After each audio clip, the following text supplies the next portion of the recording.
Ever wondered why we sneeze? It all starts when tiny irritants like dust or pollen enter our nose. These irritants tickle the inside of our nose, which doesn't feel great. This tickling sends a signal to our brain, telling our body to take a deep breath in and hold it tight, getting ready for a big blast. Then whoosh, the air blasts out, carrying the irritants with it. Expelling those pesky irritants is our body's way of protecting us.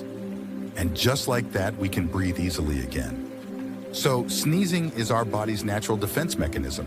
Pretty cool, huh?